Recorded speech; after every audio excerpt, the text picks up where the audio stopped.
Last year, my ex-wife had an affair and decided to leave me. Oddly enough, I felt a sense of relief when it happened. From the outside, our marriage might have looked good, but on the inside, it was completely empty. For years, I felt broken down due to the mental and financial strain she put on me. She had a habit of taking large sums of money from my account, leaving me struggling to pay our bills. Whenever I confronted her about it, she turned it around on me, blaming me for not earning enough money. No matter what I did, it was never good enough for her. Everything I did seemed to annoy her or make her angry. I would try to plan dates for us or organize family activities in hopes of spending quality time together, but she was never interested. She would complain or get upset, preferring to stay in bed and sleep instead. Eventually, I stopped trying to include her in anything, which of course led to more complaints from her. She accused me of keeping the children away from her, even though she showed no interest in participating in the first place. After some time, she began spending nights away from home. Initially, she would say she was staying at a friend's house, someone I hardly knew, but when I asked questions, she became irritated and told me it was none of my business where she was. When my ex-wife decided she wanted a divorce, I found myself in a mix of emotions. On one hand, I was really worried about what my life would look like after the divorce. On the other hand, I couldn't help but feel relieved that there was an end in sight to our unhappy marriage. I made it a point to carefully read all the documents her lawyer sent over. It turned out her lawyer wasn't very careful, making a lot of mistakes in the paperwork. These errors ended up delaying our divorce hearing by several months. Every time I spotted a mistake, I would send the documents back without signing them. Then, his office would have to correct and resend them, but often they would make new mistakes or repeat the old ones. There were some pretty big mistakes in the paperwork too. They misspelled my name, her name, got both our birth dates wrong, and even messed up our child's name and birth date. They listed children that weren't ours, got our marriage date wrong, and even had our home address incorrect. They included properties we didn't own, pets we didn't have, and businesses that weren't ours, even suggesting a settlement involving $500,000 for businesses we didn't own. One of the drafts even had her lawyer's own name spelled incorrectly, which I found so funny, I laughed about it while I was in the bathroom. It took about 7 drafts before they managed to fix most of these mistakes. But even the final draft that was submitted to the court still had major errors in it. This whole process was frustrating, but also a bit amusing because of the sheer number of mistakes and how basic they were. It made a difficult situation a little more bearable, knowing that at least these mix-ups were slowing things down and giving me time to prepare for what was next. During our divorce proceedings, my ex-wife's lawyer tried to make a case in front of the judge that I should cover all the court and legal fees. However, I was able to make a strong argument against this. I pointed out that many of the delays in the process were due to mistakes on their end, not mine. There were so many errors in the paperwork they sent me that it took longer to get everything sorted out. Because of this, the judge didn't make me pay those fees. After we got divorced, my ex-wife moved in with the man she left me for. It turns out he's not a good guy at all and has been abusive.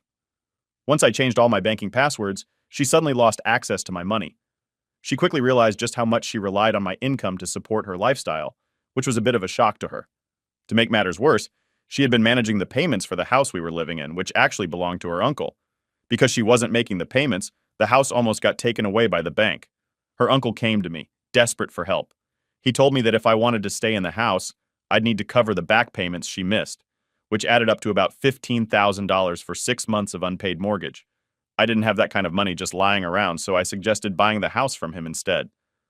To my surprise, he agreed, and now I own the house that used to belong to my ex-wife's grandmother. It's been a year since the divorce was finalized. I've received a promotion at work, which came with a nice pay increase. I'm still living in the same house, working on making improvements whenever I can afford to. I haven't found a new girlfriend, but through online dating, I've been meeting new people and enjoying my single life. Looking back, it's almost funny how my ex-wife left a stable situation for someone who turned out to be far from what she expected, and her actions nearly caused her uncle to lose his property. In a way, her decision to divorce me ended up being a huge favor to me, even if it didn't seem like it at the time. She might try to come back to you when she realizes the grass isn't greener on the other side. But remember, don't let her tears sway you, and make sure you never take her back. Now for my update. November 3rd is coming up, marking 1 year since my divorce was finalized. In this past year, I've taken significant steps to improve myself. I started seeing a therapist who encouraged me to focus on personal growth, and that's exactly what I've been doing. I've changed my diet and exercise routine, which led me to lose over 50 pounds. Soccer has always been a passion of mine, so I got back into playing regularly and even started coaching my kids' youth soccer team. On top of that, I rediscovered my love for reading, setting a goal to read a new book every week. My efforts have paid off at work too. I received a big raise and a promotion, which has made it much easier for me to take care of myself and my child. Despite all these positive changes, my ex-wife suddenly wants to be part of our lives again. Her latest relationship, with a man she thought was her savior from our terrible marriage, has turned violent. He's been abusive, and one recent episode was so severe it landed her in the hospital. Our child was with her at the time and had to call for an ambulance. Despite the evidence, my ex-wife refuses to press charges or admit what happened, though the bruises clearly tell the story. Just last night, I attended a family party. This side of the family and I have always gotten along well, and they invited me over. I was polite to my ex-wife but kept my distance, choosing not to engage in conversation with her. However, her family seems to have convinced her that we're still in love, which couldn't be further from the truth. My ex-wife might have been okay with how things were in our marriage, but I certainly wasn't happy at all. I became so withdrawn and unresponsive, almost like I was just there as another source of money for her. In the last 2 years we were together, she emotionally and financially took advantage of me. During our final year as a married couple, she was cheating on me with another guy. Every time I tried to talk to her about her affair, she denied everything and would run off to his place. When I finally caught her red-handed, she blamed me, saying it was because I wasn't supportive enough. But the truth was, I was giving her all my earnings after paying our bills. I hadn't even bought myself new clothes or shoes for years because of how tight money was. Then, out of the blue, she turned up at one of the soccer games. After the game, she asked me if I was ready to move back in with her. I was totally taken aback and asked her why on earth I would do something like that. She launched into this whole story about how we're still in love, we have a kid together, and how it would be better for our child if we raised them together. I had to tell her straight that I don't have any love or trust left for her at all. I even reminded her that she still owes me over $1,100 for fixing her car. Her response?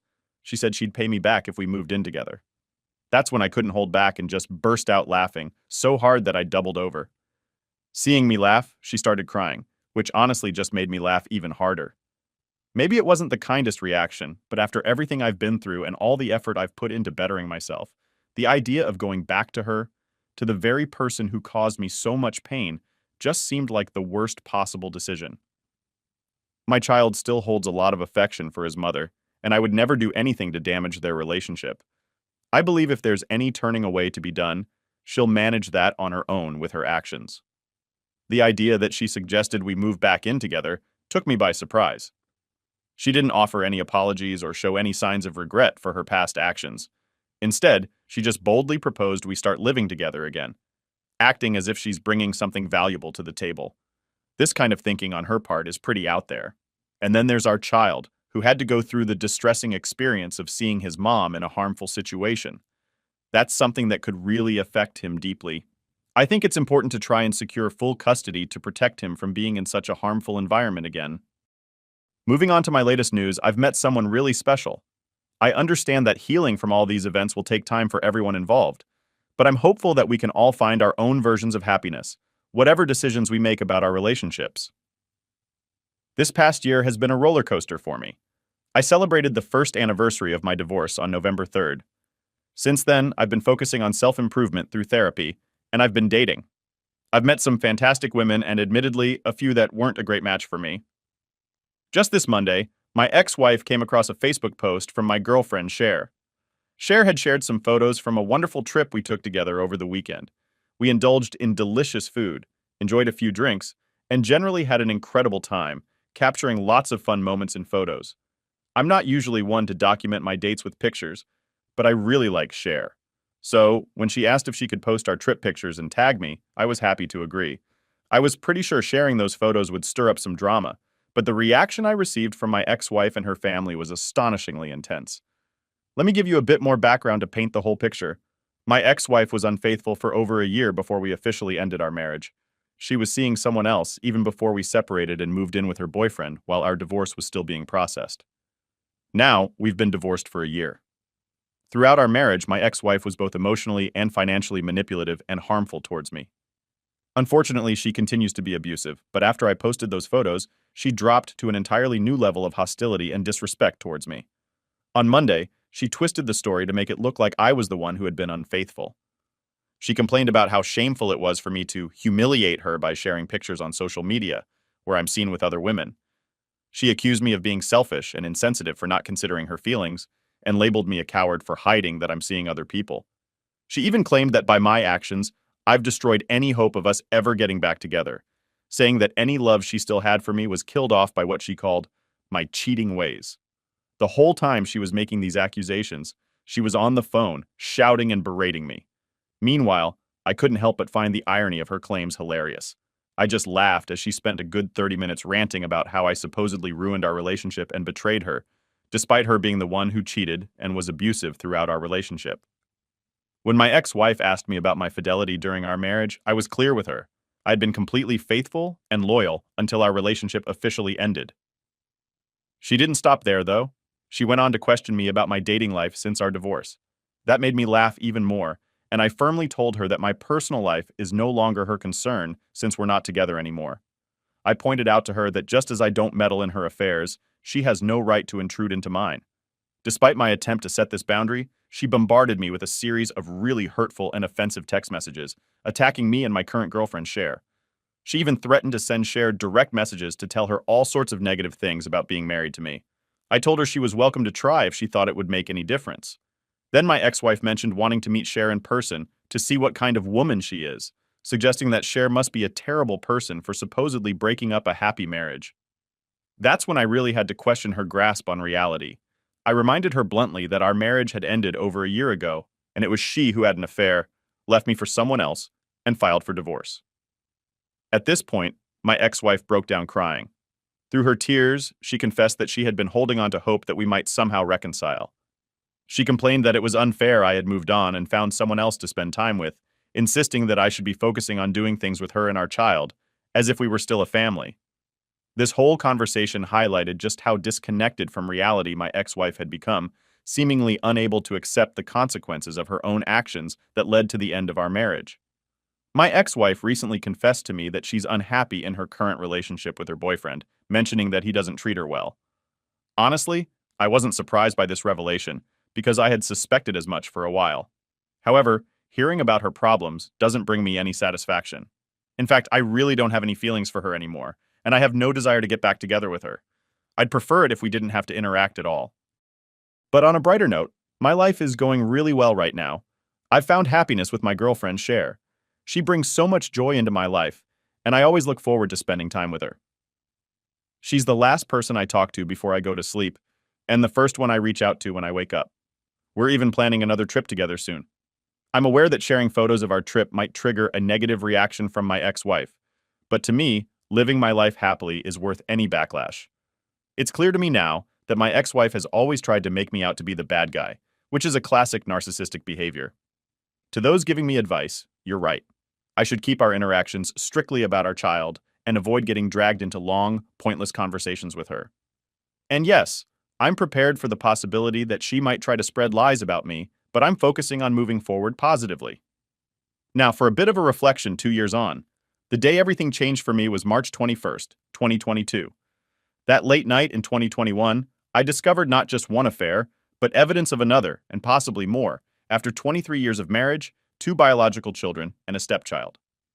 I spent a year trying to mend our relationship, but her ongoing issues with mental health, PTSD, substance abuse, and secretive behavior, like finding a second phone she was using, made it impossible to continue trying to reconcile. The final straw in my marriage came when she fired a gun into my side of the bed. That terrifying moment made me decide to end things once and for all. I filed for divorce in April, and by June, it was all over. The relief I felt was enormous. It was like I had been given a second chance at life. Up until that point, I hadn't fully grasped just how much stress and fear I had been living with. Looking back, I can see all the mistakes I made. After discovering her betrayal, I reacted all wrong. Instead of taking time to process everything, I rushed into trying to fix our relationship without addressing the underlying issues. We didn't seek therapy immediately, which was a huge oversight. By the time we did start therapy, it was already too late to make any difference. Our children had already lost all respect for their mother, and I was left feeling a mix of devastation, humiliation, anger, and grief. I was barely getting through the days, feeling like a zombie. In April of last year, I was overwhelmed by the number of people who reached out to offer their support after my ex-wife launched a smear campaign against me on social media. She accused me of everything under the sun, from abuse and rape to stealing a significant amount of money. Of course, she conveniently left out her own actions. I responded by posting a short public service announcement to clear my name, stating that none of the accusations were true. I understood if some people felt they needed to distance themselves from me, but I also hoped others would be willing to give me the chance to prove my innocence. Meanwhile, I focused on improving myself. I got in shape, dropping from 250 pounds to 185. I also made a significant career move, taking on a new role that came with a promotion. I had plans to enjoy a summer of revenge by casually dating through phone apps. During this time, an old high school classmate reached out to me. She lived far away and was going through a similar breakup, having discovered her partner's betrayal about 6 months after mine. We started checking in with each other regularly, offering support and understanding. When I had to travel to Knoxville for work, we found ourselves texting one night, catching up and sharing our experiences. I had been looking forward to experiencing some live music during my stay, talking up how exciting the 2 nights ahead of me were going to be. But contrary to what I initially thought, my summer didn't turn out to be filled with a series of casual flings, as I had playfully imagined. Instead, what unfolded was a summer filled with beach outings, live music, tours of distilleries, since she really enjoys whiskey, and simply having a great time, the likes of which I hadn't experienced in years. As summer transitioned into fall, our relationship deepened. We got to meet each other's families, spent Thanksgiving with her family, celebrated Christmas together, and even took a trip to Las Vegas to enjoy a long weekend over the Super Bowl. All these experiences brought us closer. Now, as I celebrate my 52nd birthday, I find myself genuinely happy. The last couple of birthdays were pretty rough, but this one feels special and exciting because she's on her way to move in with me. She's a nurse and managed to quickly find a job in my city here in the South. She's decided to keep her own house and let her daughter rent it out. If a friend were in my situation, I might have cautioned them that it's too much too soon, but for us, it just feels like the right move. We're not rushing into marriage or anything like that. We're just 2 people who are tired of trying to match our schedules and missing out on time together. We're moving in together to see if our relationship is as strong as we believe it to be. On this forum, a lot of people talk about karma or getting revenge on their exes. In my case, my ex still sends me drunk texts, often saying she wishes we were still together. It's a mix of apologies and blaming me for our breakup. Half the time she's sorry, and the other half she still thinks everything was my fault. But the truth is, I'm much happier now without her. I'm less stressed, and I've met someone incredible. She's amazing, way more than I ever expected to be with, and she's really into me, even though I sometimes worry it's too good to be true. So, in a way, I feel like I've already gotten the best kind of revenge by just living my life well. My message to you all is that even though what happened to you because of your spouse or partner was devastating, it's possible to move past it and find happiness again. Sometimes, they don't realize the good thing they had until it's gone. But once you're on the other side, you might see that you're actually better off. I shared my story to inspire you not to give up no matter how tough things get. It's never too late to make a fresh start. Remember to put yourself first and have faith in your ability to recover and thrive. Things really can improve. I managed to start anew at 50, proving it's possible at any age. And that wraps up today's update. If you're following along, don't forget to like and subscribe so you won't miss future stories. Until next time, goodbye.